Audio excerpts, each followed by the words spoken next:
Tinatanong kita diretso, ikaw team leader. Did you ask permission from your chief of police to use that car? O ba't hindi ka makasagot?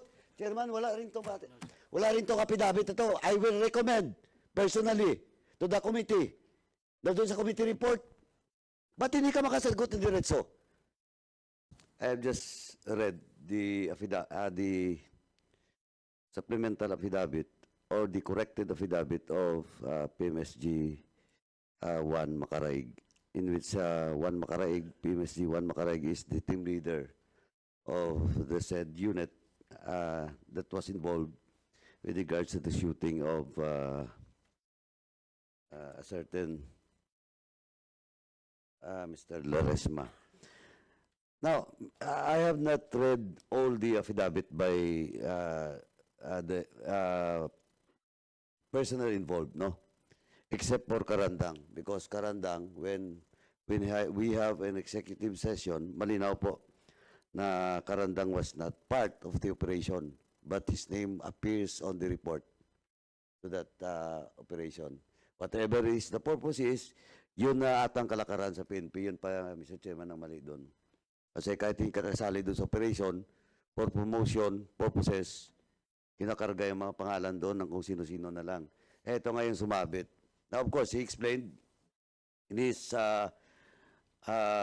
corrected affidavit or supplemental affidavit that he was not part of such operation.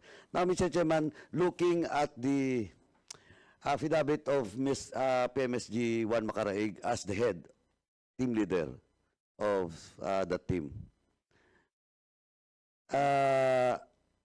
And I think almost all, no? Kasi binasa ko lang yung first and second paragraph of all the affidavit except yung kay Macaraig. Lahat po medyo pare-pareho pa rin ang tono, but bago na, and I hope this corrected affidavit is true and correct. That's what really happens during that day, no? When Resma was shot. Now, ang wala po dito, Mr. Chairman, in the affidavit, kasi dapat nakalagay dito yung question, ito kasi yung question of how happens, no? Yung actual operation. But the planning, ayun yung sabi kanina ni Chairman Barbers, who are those involved? Outside of that 6, hindi nga 7 eh. Kasi Macarandang is not involved directly. He's not part of the plan, he's not part of the operation. His name was just listed in the post-operation report. Now, ang question dito, Mr. Chairman, to get to the bottom of this, all of this, we should check who are those involved during the planning and who are those involved in the narrative that was made on the first affidavit of all those personnel involved. Yun po ang wala dito. Before I proceed with that, Mr. Chairman, tatanungin mamaya si Macaraig na lang. Are you sure that you have, baka ito Perez, you are the one that approached the victim. And in your affidavit, I read, you recovered 2 sachet of shabu. Shabu. Tama po. Yes po, sir. That is 4 grams. Sir. Yung dalawang sachet ba? 4 grams yun? Yes, sir. Yes po, Your Honor. Sigurado ka? Yes, sir. Baka mamaya may lalabas na naman na walang siyambong nakuha. Sir, kanya po yun, sir. Tapos 4 grams Not 1 sachet. 2 sachets, sir. More than 4 grams, sir. Yun lang po. Chine-check ko lang, Chairman, kasi mamaya, baka mamaya biglang lumitaw. Nagsunurin ka na naman. Problema mo na naman yun. Diba? Now, yung post-operation report, kaya nga yung narrative nung nakaraan is false. Diba? Inadmit na dito sa mga corrected affidavit. Now, ang question, sinong gumawa ng narrative na yun? Is it Perez alone? Is it Macaraig as team leader? Or somebody else? Play as the director of such narrative. Oh, Perez. Sino bang gumawa nun? Nung narrative na yun, kayo-kayo lang ba? Sigurado ka? Eh baka, yun yung sinasabi ko, baka may... Kasi, kahit anong cover up nyo, lalabas at lalabas pa rin ang katotohanan. Mamaya, tatanong ko yan. Kaya nga ngayon pa lang, Macaraig and Perez, you're the most senior officer in that group. Baka mamaya mag-executive session ako ulit, may sasabihin na naman. I will ask the chair for an executive session. Kasi kailangan yun. Kasi hindi natapos ang report nyo. Question of the narrative. Pare-pareho kayo eh. Oh, who is the director of that narrative? Macaraig. Where's Macaraig? Oh, Macaraig. Sinong director ng narrative nyo? Bali po sir, kami-kami lang po kasama investigate. Sigurado ka? Po, Your Honor. Sigurado ka? Ha? Eh mamaya pag nagsinungaling ka, problema pa rin. Papakulong kami namin dito. Kasi babalikan ko mamaya yung tanong sa pinagsimulan. Oh, eto. Bigyan kita ng isang clue. Nandiyan mga affidavit mo? Hawak mo ba? Yes, sir. Oh, number 13. Basahin mo. Ito, ang problema sa inyo, eh may gusto ko yung isalba. Mamaya si Patrolman, Patrolman, what's your name, Patrolman? Carpio? Baka mamaya si Patrol Carpio na naman yung nagsasalita ng totoo. Sisimula ni Carpio, then lahat kayo, papasok dun sa room. Oh, Macaraig. Yes, sir. Oh, anong laman ng affidavit number 13 mo? Paragraph 13. Yung last sentence. Oh, sabi mo dito ito, I called PSSG Perez and the Alpha to ride the car and we will go back to the station to report what happened to Police Lieutenant Colonel Lintag, our Police Chief of San Juan, Batangas. Yes, sir. O, anong oras nangyari ito? Yung pag-report nyo? After na po sir nung mangyari doon sa... Anong oras nga? Ano yung after? Mga...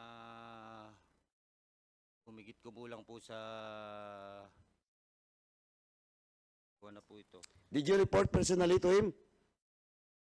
O tumawag ka lang? Bali, nagpunta po kami mismo sa istasyon. O nakita kayo doon? Yes, sir. On the... An hour, 2 hours, 3 hours after the operation? After the operation po nung madala po sa district hospital, doon po kami dumiretso. O then, siyang gumawa ng recommendation sa province. Ipinaalam po namin sa Hindi, kanya. siyang gumawa ng recommendation sa province, di ba? Yes, sir. Oh, yun ang sinasabi ko. Chairman, kasi dito, sa narrative dito, ang gagawa talaga ng recommendation dun sa case is the the Chief of Police. O, nandito ba yung Chief of Police? Ikaw ba gumawa ng ng report to the province? Good morning, sir. Oh, Ang ginawa ko, sir, yung pumirma ko, sir, ng spot report, yung mga request, sir, sa ballistic, sa paraffin test, saka sa autopsy, sir. Ang basis ko po, sir, ay yung statement sa akin, sir, ng mga operatives po. hindi. Ang question kasi, kung anong sinabi nila, ayun yun, hook, line, and sinker. Di ba? Yun ang ginawa mo. You never made an investigation. May namatay na eh. Sir, May naputukan. Nagkaroon po, sir, ng judicial affidavit po yung poster buyer, tsaka po yung investigator. Eto, Colonel, Yun po yung Eto, I warn you now. Again, ikaw, pinawarn din kita kasi pag binalikan ko mamaya, now, I will ask you, Mr. Chairman, ganito na lang. Why didn't you admit during the previous hearing? If you're not part of the group which planned and make that narrative post-operation, why did you not admit that indeed that car that red Camry was used and it is impounded in your station? Sir, with regards to the car, sir, I was in good faith, sir, na sinabi ko po na hindi ako familiar sa car. Because, sir, yung car, sir, ay hindi po siya naka-impound, sir, sa premises po ng station. Doon po, Eh, sir, whatever, you're the chief of police of that station. Eh, may kaano nga dito eh, di ba? May spot report din with regards to that. Di ba nagpadala kayo dito? Oh, you're the police station commander. Oh, ba't nung tinanong ka ng isang member namin dito, chairman ako pa tao, si Chairman Dan? May video pa? Yes. You deny it. Yes, sir, hindi po talaga ako familiar, sir, kasi po, hindi po siya naka-park doon sa premises, sir, ng stations na. Oh, ngayon ang tanong. Oh, Makaraig, ikaw chief of police ka. Makaraig, using that car, did you ask permission from your chief of police? Humingi ka ba ng permiso na gamitin yon? Your Honor, ang bali po ang naggamit po yung kabilang team ni... Hindi nga, ikaw ang team leader eh. Tinatanong kita. O yan, nagbabatuan na naman kayo. Tinatanong kita diretso, ikaw ang team leader. Did you ask permission from your chief of police to use that car? O ba't hindi ka makasagot? Chairman, wala rin tong affidavit ito. I will recommend personally to the committee na doon sa committee report. Ba't hindi ka makasagot ng diretso? You cannot answer because you want to hide something. Oh, Makarig. Ano to? Akala ko, ayos na tayo.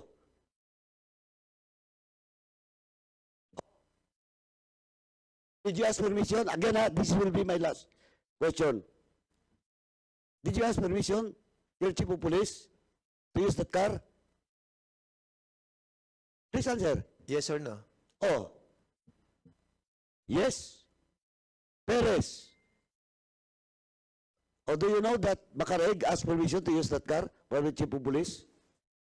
Your Honor, hindi ko po alam, Your Honor eh. Basta Pero alam mo ko, na impounded yun. Yes, yes sir. Yes sir. Alam mo na impounded yun. Yes sir. Okay. What's the driver of that car? Red? Di Chavez ba? Yes, Your Honor. Oh. Paano mo nakuha yung sasakyan? Who orders you to use that car as your backup? Sino po? Kami lang po, sir, yung basta sumakay doon. 4 po kami, sir. And then, tanong ko, sino nagbigay sa'yo ng order to use that car? Sino nagbigay sa'yo ng paintulot na gamitin yung sasakyan na yan? Wala po, Your Honor. Kami Oh. lang po. Wala. Wala nagutos sa'yo?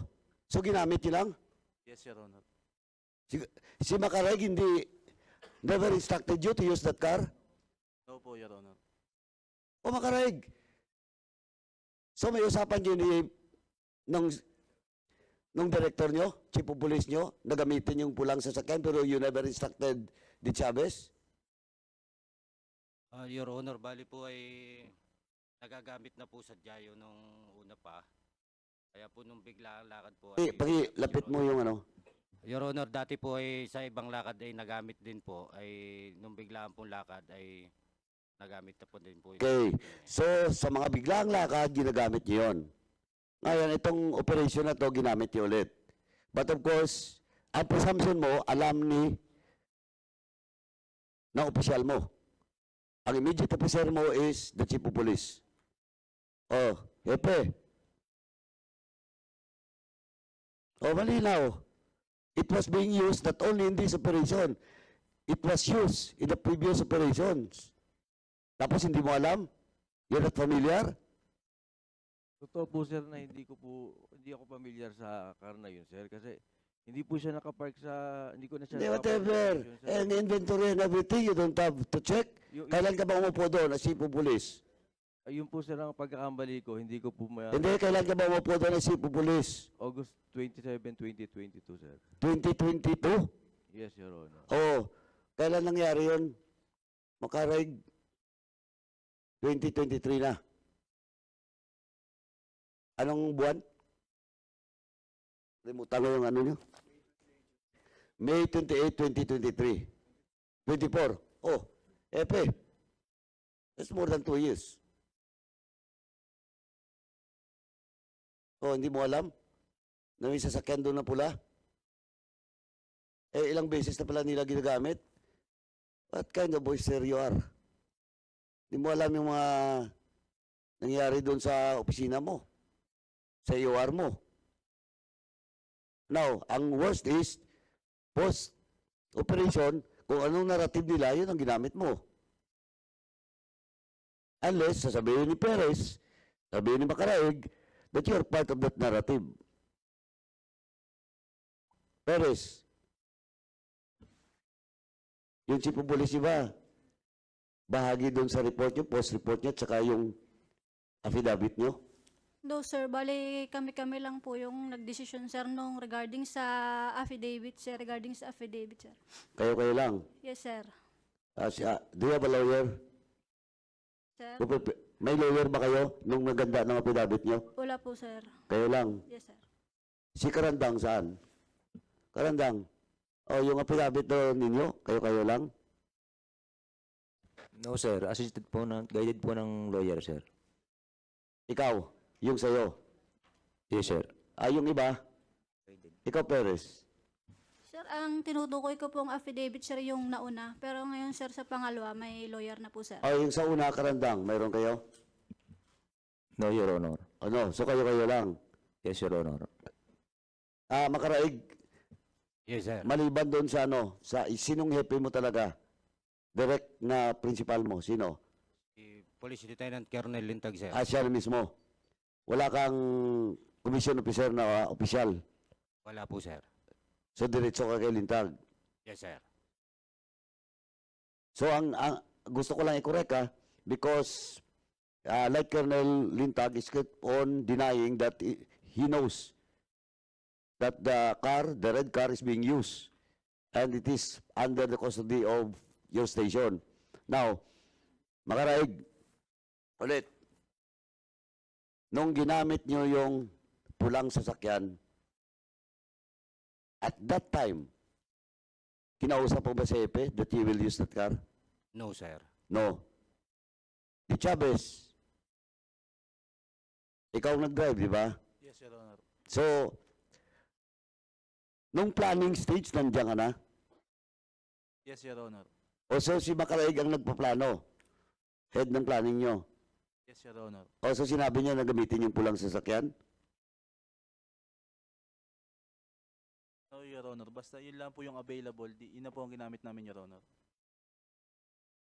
Sabi naman to. So, desisyon niya lang na kung ano lang available na car, pwedeng gamitin kagad. Kahit impounded. Yun yung kalakaran doon. Ganun ba? Ganun ba Macaraig, Di Chavez? Yun po nangyari, Your Honor. O, ganun. And you are doing it for the past several operation na.